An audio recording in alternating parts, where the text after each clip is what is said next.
Let's get started talking about the 3 small business fails, epic fails that you guys need to avoid.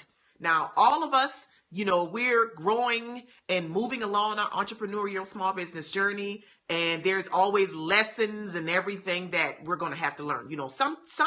Some things we will have to fall and bump our head, right? We'll have to do that. That's understandable.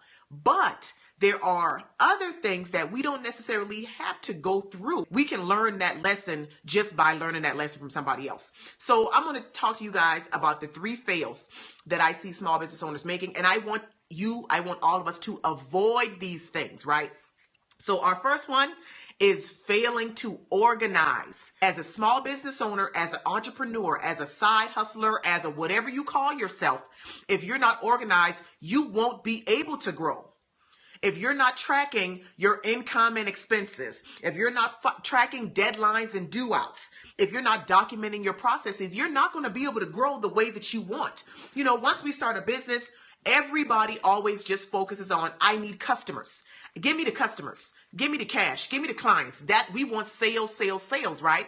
But if we're not organized right now, how are we going to handle getting more? How are we going to deal with getting more customers? How are we going to deal with juggling multiple clients at the same time? How are we going to do that? The cool thing is, what's so awesome about being a small business owner in these days and times is that there are literally a ton of tools available for you to use. And I'm going to give y'all some. I'm going to tell you guys a few of what I use to keep track of different things. If you are on here and you run your business out of your home and you're driving all over the place and you need to keep track of expenses and things like that, which you should for tax purposes. So I use an app called TaxBot. I track my sales, I track my expenses, and I track my mileage using an app that is on my phone. TaxBot. There is also an app called Mile IQ. Those 2 can help you track mileage, track income, track expenses. For project management, tracking your daily tasks, you can use Asana, ASANA. This is also an app that you can download on your mobile device, and you can use it on the desktop. You create your account, it syncs with desktop and your mobile app. So easy, it's easy. You can use an app like Evernote to capture notes and due outs and things on the go. Guys, there's a lot of tools out here for us to use. But we have to put the tools into practice. We can't just have all the tools and not do anything with the tools. I mean, a hammer is no good if we're not using it to pound some nails into something. So we've got to put these things into practice. So that's the first fail that I want you guys to avoid, is failing to organize. We got to get organized. Fail number 2 is failure to differentiate. What that means is you are building a copycat business. Building a copycat business. You're seeing somebody doing the thing that you want to do, and instead of you focusing on your strengths and honing it on your unique characteristics and delivering you are building your business to exactly mimic what you see them doing.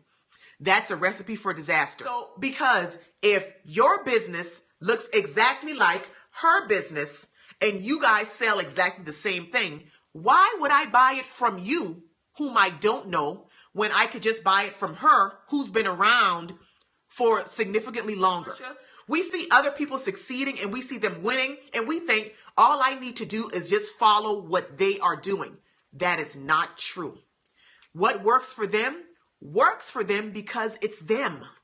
You have to figure out what's going to work for you, because what works for you is not going to be the same thing as what works for them. So failing to differentiate literally sets you up for failure, because your business looks 100% like somebody else's. And then people can't determine why they need to buy from you as opposed to buying from somebody else. Now, even if your business is already built, you can still add in your own unique flavor, play on your strengths, because your strengths are not the same as somebody else's. You have to figure out why people should buy from you. The number 3 small business fail that you need to avoid is failing to adapt or evolve. And I see this a lot in the small business community, especially with people that have been in business for more than like 5-10 years. They have fallen in love with the way that they've made their money in the past, and they believe that they just have to keep doing that same thing in order to continue to make money. But this world is evolving. The world is growing and changing. If you are not growing and changing as the world is growing and changing, your business is going to die. You have to grow and change. You cannot marry yourself to what you've done. And this is what I've always done. And this is how we've always done it. But listen, the world is not the same that it was 10 years ago when you started.